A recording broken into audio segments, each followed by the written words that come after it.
Good afternoon. This is Akashvani and I'm Naresh Magho with the Midday News.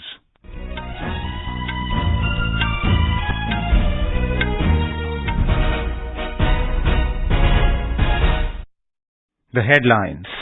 Prime Minister Narendra Modi to embark on a 5-day state visit to United States and Egypt tomorrow. Raksha Mantri Rajnath Singh holds talks with Defence Minister of Vietnam General Phan Van Giang in New Delhi. Third G20 Sustainable Finance Working Group meeting begins at Mahabalipuram near Chennai. G20 Tourism Working Group and Tourism Ministerial meetings start in Goa. Wanted Khalistani terrorist Hardeep Singh Nijjar shot dead in Surrey city of Canada, and heavy rain lashes several parts of Tamil Nadu. Schools closed in many districts. IMD issues red alert for heavy rain in Assam.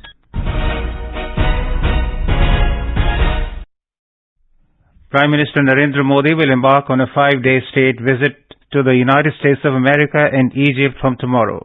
Briefing the media in New Delhi, Foreign Secretary Vinay Mohan Kwatra said, at the invitation of U.S. President Joseph Biden and First Lady Dr. Jill Biden, Mr. Modi will pay an official state visit to the USA from the 21st to the 23rd of this month. He said the visit will commence in New York, where the Prime Minister will lead the celebrations of the International Day of Yoga at the United Nations headquarters on Wednesday.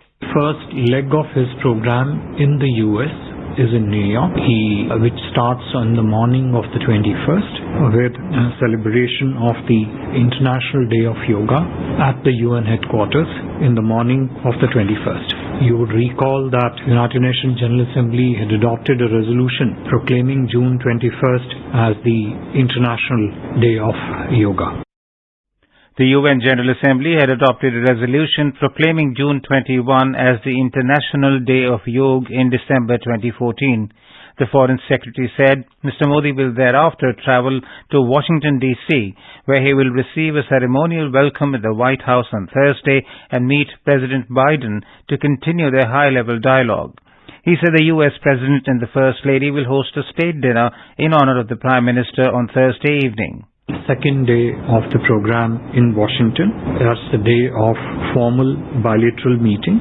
Essentially would have 4 or 5 key components. The first component being the ceremonial welcome at the White House. Second component being a set of bilateral meetings between the two leaders as also the accompanying delegations. The third component is Prime Minister's scheduled address to the U.S. Congress and the congressional reception thereafter. And the concluding component would be the ceremonial state dinner. Mr. Kwatra said Mr. Modi will address a joint sitting of the U.S. Congress on 22nd June. He said on Friday the Prime Minister will be jointly hosted at a luncheon by U.S. Vice President Kamala Harris and Secretary of State Antony Blinken. The Foreign Secretary said Mr. Modi is scheduled to have several curated interactions with leading CEOs, professionals and other stakeholders. He will also meet members of the Indian diaspora. He said the visit is a milestone in the India-US cooperation and it is a very significant and a very important visit. Mr. Kwatra said it is a visit on which there is a genuine and widespread deep interest in the United States. He said one of the key components which will be prominently showcased will be bilateral defense cooperation. He added the Defense Industrial Cooperation Roadmap will be a key outcome of Mr. Modi's U.S. visit. Mr. Kwatra said, at the invitation of President of Egypt Abdel Fattah el-Sisi, the Prime Minister will travel to Cairo to pay a state visit to Egypt from the 24th to the 25th of this month. He said this will be the Prime Minister's first visit to Egypt. The Foreign Secretary said, apart from his talks with President Sisi, Mr. Modi will interact with senior dignitaries from the Egyptian government, some prominent Egyptian personalities, as well as the Indian community in Egypt. He said Mr. Modi will visit the 11th century Al-Hakim Mosque renovated by the Bohra community. Mr. Kwatra said the Prime Minister will visit Heliopolis War Graves Cemetery to pay tributes to Indian soldiers who made supreme sacrifice fighting for Egypt in World War I. Raksha Mantri Rajnath Singh today held bilateral talks with Minister of National Defence of Vietnam General Phan Van Giang today in New Delhi. Mr. Singh and his Vietnamese counterpart exchanged views on regional and global issues of mutual interest. Mr. Rajnath Singh said talks were held to further boost the defense cooperation between India and Vietnam. Mutual logistic support agreement तथा joint vision statement on India Vietnam defence partnership towards 2030 दोनों देशों के बीच bilateral defence cooperation का एक over arcing guiding document है और इस statement ने हमारे मौजूदा डिफेंस कोऑपरेशन के स्कोप और स्केल को काफी बढ़ाया है और मेरा मानना है कि यह भविष्य के लिए भी यह मार्ग प्रशस्त करेगा. The Vietnamese Minister of National Defense laid a wreath and paid homage to the bravehearts at National War Memorial in New Delhi. Before the talks, Mr. Giang inspected the Tri-Services Guard of Honor. The Vietnamese Minister of National Defense arrived in New Delhi yesterday on a two-day official visit. Mr. Giang is also scheduled to visit Agra during his stay in India. India and Vietnam share a comprehensive strategic partnership, and bilateral defense relations are a strong pillar of this partnership. Defense engagements between the two nations have diversified to include wide-ranging contacts between the services, military-to-military exchanges, high-level visits, capacity building, training programs, cooperation in UN peacekeeping, and bilateral exercises. The third and final G20 Sustainable Finance Working Group meeting under India's presidency began at Mahabalipuram near Chennai today. The inaugural session began with the Indian chair Geetu Joshi, International Economic Relations, and Chandni Raina from Department of Economic Affairs addressing the participants. The session is co-chaired by the representatives from the US and China. More from our correspondent. The G20 Sustainable Finance Development Working Group meeting today began in the historical city of Mahabalipuram. Today being a cloudy, rainy morning and having a perfect setting to discuss climate, almost 100 participants are gathered to discuss mechanism for mobilization of timely and adequate resources for climate finance. The members will also discuss sustainable development goals, support climate-friendly investments, transition activities and working out with nature-related data and making informed investment decisions taking into account environmental impacts and others. India is developing a set of voluntary recommendations as part of its deliverables for 2023 to address the challenges and benefit the entire sustainable finance ecosystem. Joy, Akashwani, reporting from Mahabalipuram. The concluding and last G20 Tourism Working Group meeting along with the Tourism Ministerial meeting began today in Goa. Union Minister for Culture, Tourism and Development of Northeastern Region donor G. Kishan Reddy addressed the first session of Making Cruise Tourism a Model for Sustainable and Responsible Travel, in which he highlighted the immense growth potential of the Indian cruise industry. He said that with 7,500 kilometers of coastline and a vast river system, India is one of the potential cruise tourism destinations with many of its best tourist destinations yet to be disclosed to the world. On the sidelines of the main Tourism Working Group meeting, various state governments and international organizations have organized several events. These include crucial initiatives of cruise tourism, Global Tourism Plastic Initiative, and public-private sector. The two key deliverables of the Tourism Working Group are Goa Roadmap for Tourism as a vehicle for achieving sustainable development goals and G20 Tourism Minister's Declaration. The Ministry of Tourism has made positive progress on finalizing these two key deliverables. This is Akashwani giving you the news. For quick news updates round the clock, follow us on our Twitter handle at AIR News Alerts. In Tamil Nadu, bringing respite from the summer season, there has been a heavy downpour since yesterday evening. The Regional Met Department has predicted rains for some more days in the state. Some flights were diverted from Chennai Airport as it witnessed the maximum amount of 16 centimeters rainfall on a single day. Schools in almost 6 districts, including Chennai, Kanchipuram and Tiruvallur, were closed as these places have registered more than 10 centimeters of rain in the past 24 hours. The Chennai Corporation has opened control rooms to enable people to report any case of emergency.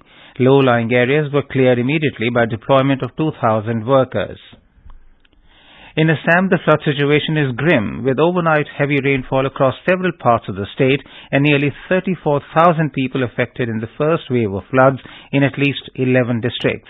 The India Meteorological Department has issued a red alert and predicted very heavy to extremely heavy rainfall across several districts of Assam till Thursday. According to Assam State Disaster Management Authority, ASDMA, Kasar, Darang, Dhemaji, Dibrugarh, Golaghat, Hojai, Lakhimpur, Nagaon, Nalbari, Sonitpur, Tinsukia and Udalguri districts are affected by floods. At present, 142 villages are underwater and 1,511 hectares of crop areas have been damaged across the state. The flood situation in Lower Assam is likely to worsen as excessive waters have been released from the Kurichu hydropower plant reservoir in Kurichu River in Bhutan. Official sources said that Lakhimpur is the worst hit district with over 25,000 people affected. District administration is running one relief camp besides operating 16 relief distribution centers in 3 districts. Our correspondent reports that floodwater damaged embankments, roads, bridges and other infrastructure in several districts. Floodwater has also disrupted roads and vehicular movement in flood-hit areas. NDRF and SDRF teams have also been deployed for rescue and relief. Several parts of national capital Delhi today received light rain, leading to muggy weather conditions and bringing relief to people from sweltering heat. The morning temperature today recorded a minimum of 25 degrees Celsius, while the maximum temperature is anticipated to reach approximately 38 degrees Celsius. The downpour slowed down traffic movement in some parts of the city. The IMD has forecast generally cloudy skies with light rain or thundershowers during the day. Delhi is expected to receive light rainfall tomorrow as the depression remnant of cyclone Biparjoy lays over central parts of East Rajasthan. In Bihar, the meeting of the National Executive Committee of Hindustani Awam Morcha Secular is underway at the residence of former Chief Minister Jitan Ram Manjhi in Patna. The party leaders are discussing the future course of action of the outfit and its continuation in the Grand Alliance as a partner. The meeting is being convened on the backdrop of estranged relations with the ruling JDU and resignation of HUM-S Chief Minister Santosh Kumar Suman from the state cabinet recently. HUM-S has not formally announced its separation from Grand Alliance in Bihar. After the meeting, the chief patron and former Chief Minister Jitan Ram Manjhi is scheduled to visit Delhi, where he will meet senior BJP leaders. It is expected that Mr. Manjhi will announce its formal realignment with the NDA in the national capital. 1988 batch Chhattisgarh cadre IPS officer Ravi Sinha will be the new Chief of Research and Analysis Wing. The Appointments Committee of Cabinet approved the appointment of Mr. Sinha for a period of 2 years. An incumbent Chief of Research and Analysis Wing, Samant Kumar Goel, will complete his tenure on the 30th of this month. Canada-based Khalistani terrorist Hardeep Singh Nijjar has been shot dead in Surrey city of British Columbia province. He was wanted in India for allegedly conspiring to carry out terror attacks in Punjab. Nijjar's name was included in a list released by the Indian government recently, naming 40 other designated terrorists. Nijjar was the chief of the terror outfit Khalistan Tiger Force, KTF. In 2022, the National Investigation Agency, NIA, had declared a reward of 10 lakh rupees on Nijjar after he was accused of conspiring to carry out terror attacks in Jalandhar, Punjab. Earlier, the NIA had also filed a charge sheet against Nijjar in a case of conspiracy to commit terrorist acts against India. He had played a key role in organizing the Khalistan referendum in Brampton City in Canada. And now, before we end the bulletin, the headlines once again. Prime Minister Narendra Modi to embark on a 5-day state visit to United States and Egypt tomorrow. Raksha Mantri Rajnath Singh holds talks with Defence Minister of Vietnam, General Phan Van Giang in New Delhi. Third G20 Sustainable Finance Working Group meeting begins at Mahabalipuram near Chennai. G20 Tourism Working Group and Tourism Ministerial meetings start in Goa. Wanted Khalistani terrorist Hardeep Singh Nijjar shot dead in Surrey city of Canada. And heavy rain lashes several parts of Tamil Nadu. Schools closed in many districts. IMD issues red alert for heavy rain in Assam. For details of these stories and more, log on to our website www.newsonair.gov.in and News on AIR app. And with that, we end the Midday News.